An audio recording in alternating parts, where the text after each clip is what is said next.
I think we've got the slides up, so we're good. Yeah, can you guys hear me?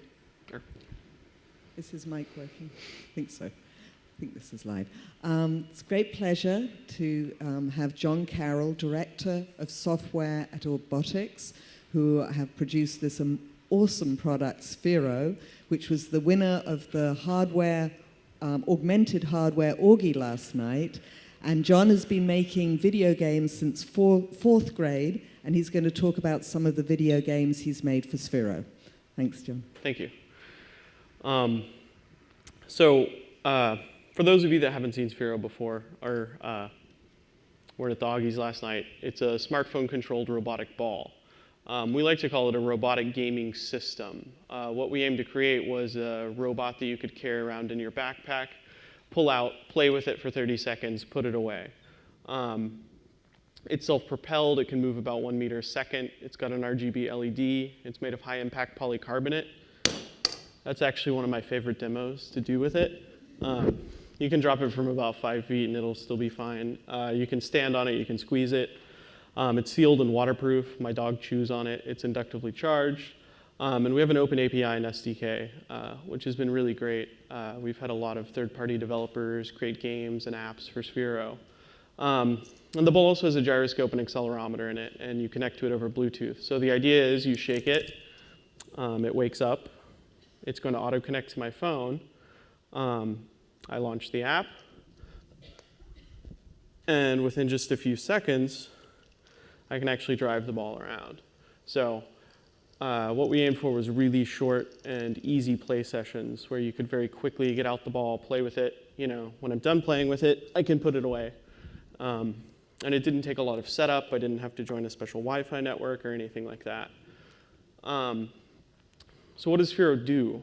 In addition to just driving around like an RC car, you can also use it as a game controller. The ball itself has a gyroscope, an accelerometer, and a full IMU in it. So you can actually hold the ball in your hand and use it as a 3D controller for games on your iPhone. We have a game that's sort of similar to Galaga, where you fly a spaceship around through space, and you actually tilt the ball in your hand and steer the spaceship around through space, but we actually have 3 axes of control. So you can actually spin the ball in your hand and have the spaceship turn around and go backwards. We've also found Sphero as a great educational tool. We have some visual programming languages where you can rearrange the commands and drag them around and actually program the robot to drive in a square. So in addition to teaching kids about geometry and basic math, instead of writing a program that prints hello world on a screen, they're programming a robot to actually drive in a square or a circle, which to kids is a lot more tactile and a lot more interesting to them than just seeing something printed out on a console. But what I'm really here to talk about is using Sphero as a moving AR fiducial.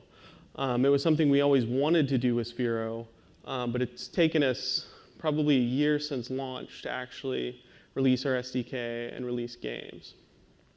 So the reason we can use Sphero as a fiducial is because it looks the same from every direction. It glows, it creates contrast on any background. If you've gone by our booth in the main hall, there's white carpet on the floor in there, which is very similar in color to Sphero, but we can still detect it on the white carpet. We can detect it about 40 feet away, as long as you start out with it closer to you. So you can detect it a lot further away than printed out AR markers that you would normally use. It can be tracked even when it's partially obscured. So if we see it go behind something, it'll be partially obscured. We can actually partially obscure the 3D model too and make it look like whatever we're overlaying over it is actually going behind the object.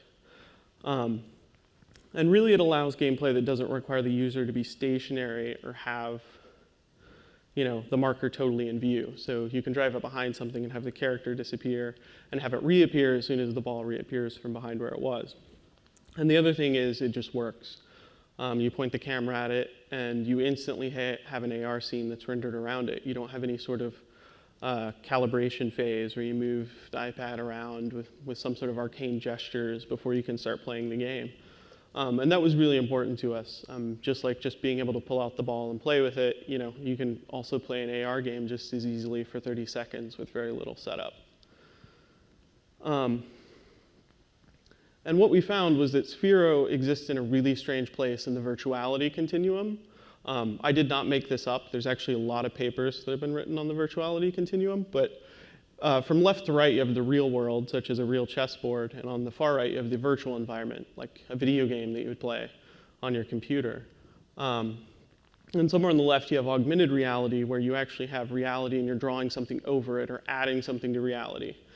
You have augmented virtuality, which is something more like the Xbox Kinect, where the real world's interacting with a video game, such as you kicking a soccer ball or playing a dance game on the Xbox Kinect. But what we found with Sphero is it exists somewhere in between the two, because you actually have real-world object, Sphero, that's interacting with virtual objects. And in particular, the very first prototype of a game I made back in 2011, this was before we even launched the product, but the very first game I made was Pong, and I actually have a video I'll show you of that.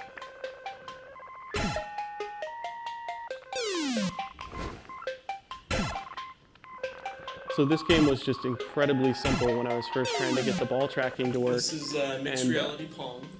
Mixed reality is a little different than augmented reality in that with mixed reality, virtual things on your screen are interacting with things in the real world, things in the real world being Sphero in this case, and virtual things being the paddle on your screen.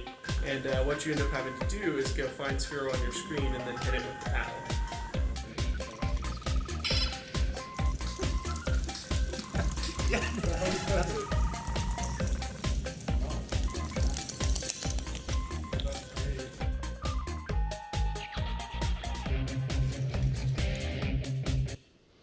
But anyway, you get the idea. So it was a very simple game where we would hit the ball back and forth, and you would actually move your body as the human back and forth to hit the ball back to the other player. And it was really fun. We haven't actually released that game. We would like to add some more stuff to it, possibly some power-ups or things like that. But in its simple form, Pong was the first AR game we made with Sphero, and it just makes a lot of sense to actually have the ball be physical and the paddles be virtual. So that's sort of what we see mixed reality as. The other game, which you might have seen at the Augies last night, was Sharky the Beaver. And in Sharky the Beaver, there's this little cartoon-looking character that we actually overlay over the ball named Sharky. He's confused. He thinks he's a beaver. And I won't play the whole video from last night, because most of you have seen it, but we're actually able to overlay the character in real time over the ball, but you're also able to move around and walk around and go from room to room and take this character with you. And one of the things we found when we play tested it with kids is that their favorite thing to do is actually hold the Sphero and take their picture holding this 3D character, because we can track the ball when it's partially occluded, even if their fingers are over it, because it's still glowing and round to the camera. And in addition to just driving him around, we have a mini game in it, very similar to paper toss, where you actually flick cupcakes at him and try to hit him with the cupcakes. And our target demographic for Sphero is 8 to 14-year-olds, and so this was a game we made aiming more towards younger kids and possibly girls. But the 14-year-old boy and all of us that work at Robotics really wanted to make this game. We wanted to make zombies come to life and crawl up out of the ground all around us, where you would have to battle them, fight them, and defend yourself. So what happens is you actually spin around and look around, and zombies are coming up out of the ground all around you, and you can shoot fireballs at them from Sphero, and you can collect power-ups that light Sphero on fire, and then you can actually just mow over the zombies and squish them. And we actually launched this game yesterday. So I've got a really fun demo video I'm going to show you. And at the beginning, you're going to see a giant version of Sphero that's 3 feet around. We made it for April Fools. It's 150 pounds. It can go 25 miles an hour, faster than most humans can run. It could seriously maim or injure someone. But we actually did a real scale version of this game that you'll see it in the video.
The Rolling Dead is unlike any video game you've ever played. Using Sphero as a fireball shooting warrior, you must battle against virtual zombies as they spawn out of the ground. Shoot them with fireballs, collect flaming power-ups, and roll away to stay alive.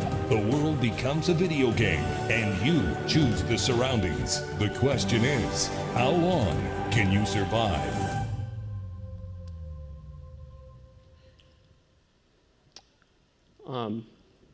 So that's The Rolling Dead. It's actually really, really fun. It's one of the first augmented reality games that I've played where I actually wanted to, keep playing it over and over and over. You try to see how many zombies you can kill. You have a counter going up in the corner, and I've gotten up to about 400 before. But it's the first real augmented reality game I've played that, actually felt like a video game. A lot of them end up feeling like novelties. I'm told I have 3 minutes left, so I'll wrap it up. What's next, though, we're really excited about different types of augmented reality games that allow the user to move around and sort of explore the scene or take Sphero with him and drive it down the street. And with our SDK, we already have some developers that are working on some really creative games that use that. But we're also looking forward to combining other computer vision technologies with it, such as SLAM, where maybe you have to acquire a lock, but if you start out playing with Sphero and maybe acquire a lock when you first start playing with it, then you can actually get away from the ball at some point. So you have that magical user experience when you first start. Also combining it with eyewear, being able to just have those zombies spawn around you, as you're driving around and crushing them without having to hold the phone up in front of your face to experience it will be really cool. And also video recording with the virtual characters and acting out scenes and having things that aren't really there. So if you guys want any more information, you can go to developer.sphero.com or stop by our booth and you can try it out in person. Otherwise, if there's any questions.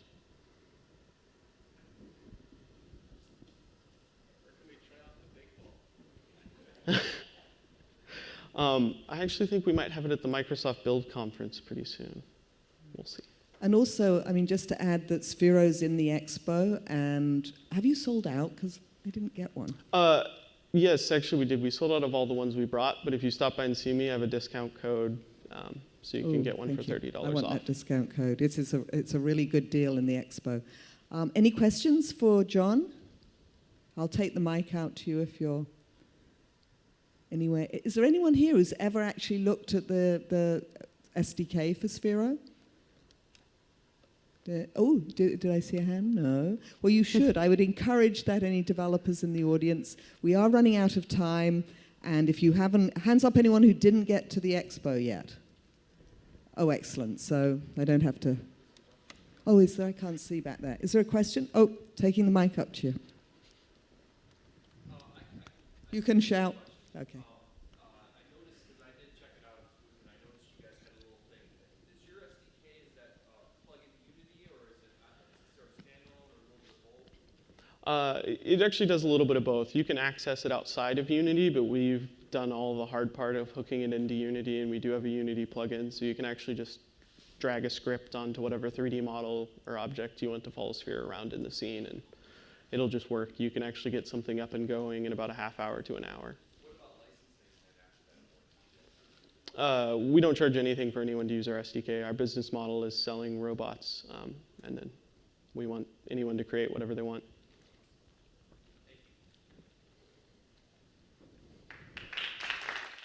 Thank you, Jon. So everyone, it's lunchtime, so see you back shortly.